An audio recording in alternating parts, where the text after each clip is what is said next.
civil rights was the great theme of the life in all the diverse work on international and domestic issues.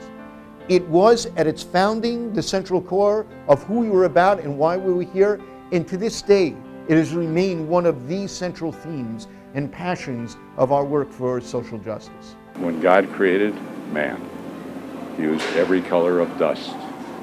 Why?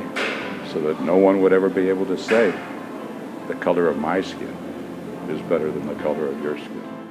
No, we are not satisfied, and we will not be satisfied until justice rolls down like waters and righteousness like a mighty stream. For Eisendrath, that was the meaning of the whole ballgame. That's what we're there for. That's what prophetic Judaism was all about, to fight for civil rights and equal rights.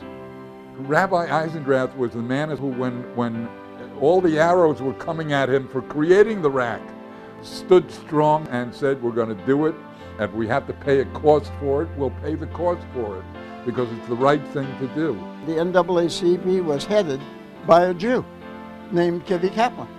Kivie Kaplan's story was that he and his driver were driving in Miami in the 1950s, and they came across a sign that said, no dogs, no niggers, no kikes. He said, wait a minute, got out of the car. And he said, I'm going to spend the rest of my life fighting that sign. Martin Luther King sent a telegram saying, I am in St. Augustine, Florida. I need as many of you as are prepared to do it to come stand with me against segregated facilities in St. Augustine, Florida.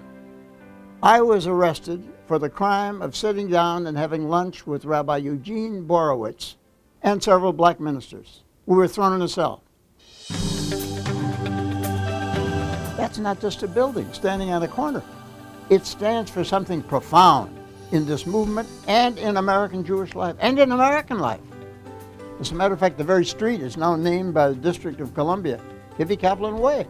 Every major civil rights law was sometimes drafted here, always the lobbying and advocacy coordinated here in this room. If the walls of that center could talk, they would recite the phrases of the proudest moments in American history. The Religious Action Center doesn't deal in partisan politics. The Religious Action Center deals in ethical issues of social ethics. The Religious Action Center is really the hub of Jewish social justice advocacy in Washington, D.C., meeting with members of Congress and the administration and their staffs to put front and center the issues that are important to us as Jews, as North Americans, and as global citizens. To bring a moral voice of conscience into the deliberations that will shape the future of humanity and of our nation in a way that will make this world a more compassionate, more just, more fair, more equitable world for all God's children. That is our task, to be bearers of flames of justice and weavers of dreams of freedom. And the world desperately needs that moral vision today.